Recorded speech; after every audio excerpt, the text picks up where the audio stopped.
ሰላም ጤና ይስጥልን ተመልካቾቻችን፣ ለሰዓቱ ያለን ዜና እናሰማለን። አብራችሁን ቆዩ። የትራምፕ ታሪካዊ ጥያቄ።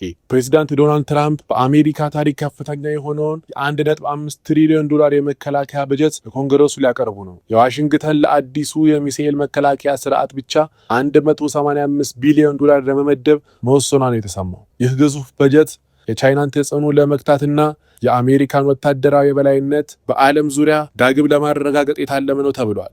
በዝርዝር እናየዋለን። በሌላ ሰበር ዜና ፕሬዚዳንት ዶናልድ ትራምፕ ኢራንን ማውደም ገና አልጀመርን በሚል እጅግ አሰቃቂ ማስጠንቀቂያ ለአያቶላዎቹ አስተላለፉ።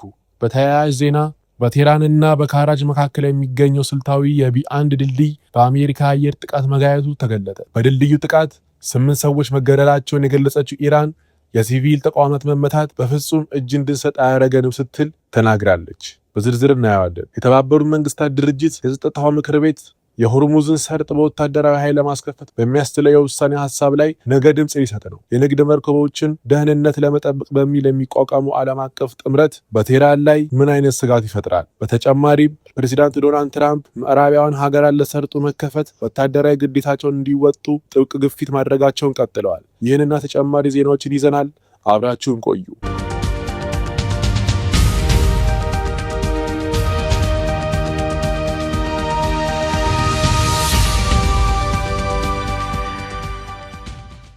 ዓለም በአሁኑ ሰዓት በአደገኛ መስቀለኛ መንገድ ላይ ትገኛለች። በመካከለኛው ምስራቅ የሚነዳው እሳት በዋሽንግተን የኃይል ማዕከላት ውስጥ ሌላ ታላቅ የወደፊት ወታደራዊ ስሌት ተቀምሯል። ፕሬዚዳንት ዶናልድ ትራምፕ ዛሬ አርብ ለኮንግረሱ የሚያቀርቡት የበጀት ጥያቄ አሜሪካ ወደ ጦርነት ኢኮኖሚ እየተሸጋገረች መሆኑን የሚያሳይ ትልቅ ግልጽ መልእክት ነው። 1.5 ትሪሊዮን ዶላር። ይህ ቁጥር ተራ በጀት አይደለም። ይልቁንም ዓለምን በአዲስ ወታደራዊ ጥላ ስር ለመጠቅለል የታለመ የቢሊዮን ዶላሮች ጨዋታ ነው። ትራምፕ ይህን ያህል ግዙፍ ገንዘብ ምን ሊያደርጉበት አቀዱ? ዝርዝር ስልታዊ ትንታኔውን እንመለከታለን። ፕሬዚዳንት ዶናልድ ትራምፕ ለ2027 የበጀት ዓመት የጠየቁት 1.5 ትሪሊዮን ዶላር ከሀገሪቱ ያለፈው ዓመት በጀት ጋር ሲነጻጸር የ50 በመቶ ጭማሪ አሳይተዋል። ይህ ጭማሪ የሚያሳየው ዋሽንግተን በቀጣዮቹ ዓመታት ዓለምን እጅግ አደገኛ ስፍራ አድርጋ መቁጠሯ ነው። የበጀቱ ዋነኛ ማጠንጠኛ ደግሞ 185 ቢሊዮን ዶላር የተመደበለት ጎልደን ዶም የተሰኘው የሚሳኤል መከላከያ ነው። ይህ ስርዓት አሜሪካን ከማንኛውም አህጉር አቋራጭ ጥቃት የሚከላከል ስልታዊ ምሽግ እንዲሆን ታስቦ የተነደፈ ነው። በተጨማሪም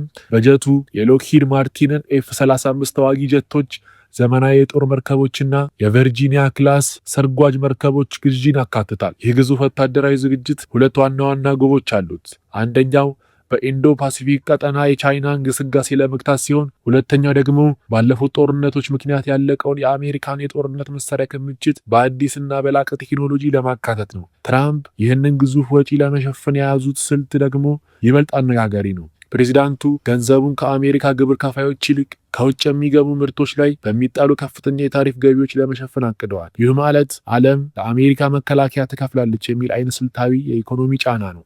ትራምፕ ጠላቶች የሚሏቸውን ኃይሎች ለማስፈራራት የቆረጡ ይመስላል። ይህ በጀት ከጸደቀ ዓለም አቀፍ የጦር መሳሪያ ፉክክር ወደማይመለስበት ከፍተኛ ደረጃ መሸጋገሩ አይቀሬ ነው። አሁን ጥያቄው አሜሪካ በዚህ በጀት የምትገነባው የወርቅ ጋሻ ዓለምን ይበልጥ ሰላማዊ ያደርጋታል ወይስ አዲስና አሰቃቂ የጦርነት ምዕራፍ ይከፈታል? ትራምፕ ዓለም አደገኛ ናት ሲሉ ያስጠነቀቁት ንግግር አሜሪካ ለታላቁ ፍጥጫ ራሷን እያዘጋጀች መሆኑ ያሳያል። የኮንግረሱ ምላሽና የቻይና ቀጣይ እርምጃ በቀጣዮቹ ወራት የዓለምን ጂኦፖለቲካ የሚወስኑ ይሆናል።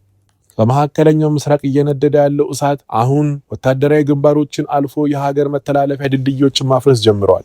ፕሬዚዳንት ዶናልድ ትራምፕ ዛሬ ለዓለም ያስተላለፉት መልእክት ዋሽንግተን በኢራን ላይ የያዘችውን ስትራቴጂ ወደ መጨረሻና እጅግ አውዳሚ ምዕራፍ ማሸጋገሯን የሚያሳይ ነው። ፕሬዚዳንት ትራምፕ የኢራን ድልድይ ሲጋይ የሚያሳይ ቪዲዮ በማጋራት ገና ማውደም አልጀመርንም ሲሉ ዝተዋል። ይህ ተራ ወታደራዊ ዛቻ አይደለም። ይልቁንም የኢራንን የኢኮኖሚና ማህበራዊ ትስስር ደም ስር ለመቁረጥ የታለመ የመሰረተ ልማት ጦርነት መባቻ ነው። ቴህራን በዚያ አሰቃቂ ጫና ስር ትወድቅ ይሆን? ዝርዝር ስልታዊ ትንታኔውን እንመለከታለን። ፕሬዚዳንት ዶናልድ ትራምፕ በሰጡት አዲስ ማስጠንቀቂያ አሜሪካ በኢራን ምድር የቀረውን ማንኛውም አይነት ሀብትና መሰረታዊ ልማት ለማውደም ገና ወደ ተግባር እንዳልገባች ገልጸዋል። ይህ ንግግር የወጣው በቴህራንና በካራጅ ከተሞች መካከል የሚገኘው በግንባታ ላይ የነበረው ግዙፉ የቢ1 ድልድይ በአሜሪካ አየር ድብደባ መፈራረሱን ተከትሎ ትራምፕ የድልድዩን መዘጋት የሚያሳይ ቪዲዮ በይፋ ማጋራታቸው በኢራን ህዝብና አመራር ላይ ከፍተኛ ስለልቦናዊ ድንጋጤ ለመፍጠር የታለመ ስልታዊ እርምጃ ነው። ይሁን እንጂ ከቴህራን የተሰማው ምላሽ የጽናት መልእክት ያዘለ ነው።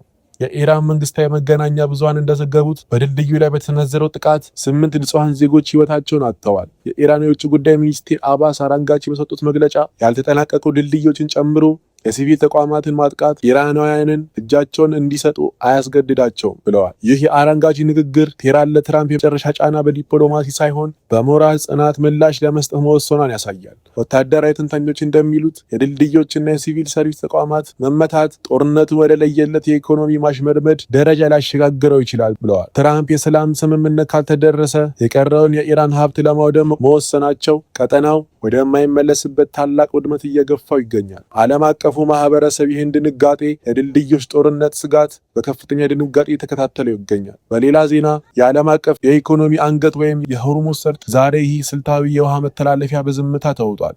ቴህራን ለአሜሪካና ለእስራኤል ጥቃቶች በሰጠችው አጸፋዊ ምላሽ ሰርጡን በተግባር ዘግታዋለች። ይህ ዝምታ ግን ለመላው ዓለም የኢኮኖሚ መቃወስ እና የኑሮ ውድነት ሰበብ ሆኗል። አሁን የዓለም አይን ወደ ኒውዮርክ ወደ ተባበሩት መንግስታት ድርጅት ዋና መስሪያ ቤት ተመልክቷል። ነገ የሚካሄደው የጸጥታ ምክር ቤት ስብሰባ ዓለም ይህንን የውሃ መስመር በኃይል ለማስከፈት ወታደራዊ ፍቃድ የምትሰጥበት ታሪካዊ አጋጣሚ ሊሆን ይችላል። ፕሬዚዳንት ዶናልድ ትራምፕ የዓለምን ኃይል ለማስተባበር የያዙት ስውር ስልት ምንድን ነው? ፕሬዚዳንት ዶናልድ ትራምፕ የዓለምን ኃይል ለማስተባበር የያዙት ስውር ስልት ምንድን ነው? ዝርዝር ትንታኔውን እንመለከታለን። በተባበሩት መንግስታት ድርጅት የጸጥታ ምክር ቤት ነገ በሚያካሄደው ስብሰባ በሆርሙዝ ሰርጥ የሚያልፉ መርከቦች ደህንነትን ለመጠበቅ የመከላከያ እርምጃ እንዲወሰድ በሚፈቅደው የውሳኔ ሀሳብ ላይ ይወያያል። ይህ የውሳኔ ሀሳብ ከጸደቀ ማንኛውም ሀገር በሰርጥ ውስጥ የሚንቀሳቀሱ መርከቦችን በወታደራዊ አጃቢነት ለመጠበቅና ጥቃት ሲሰነዘርባቸው ምላሽ ለመስጠት ህጋዊ መብት ያገኛል። ፕሬዚዳንት ዶናልድ ትራምፕ ይህንን ውሳኔ ለማስፈጸም ከፍተኛ ዲፕሎማሲ ርብርብ እያደረጉ ይገኛሉ።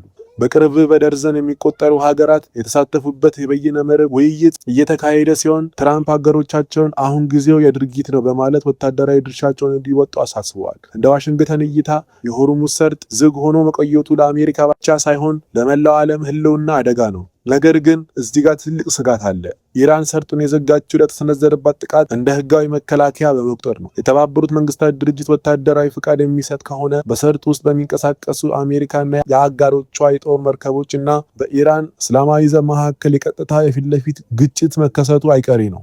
ይህ ደግሞ ጦርነቱን ከምድር አውጥቶ ወደ ባህር ላይ ታላቅ እልቂት የሚቀይር አደገኛ አዝማሚያ ነው። ትራምፕ አጋሮች ይሳተፉ ማለታቸው አሜሪካ ብቻዋን የምትከፍለውን መስዋዕትነት ለመከፋፈል እና ቴህራን ከዓለም አቀፉ ማህበረሰብ ጋር እንድትጋጭ ለማድረግ የነደፉ ስልታዊ ወጥመድ ይመስላል።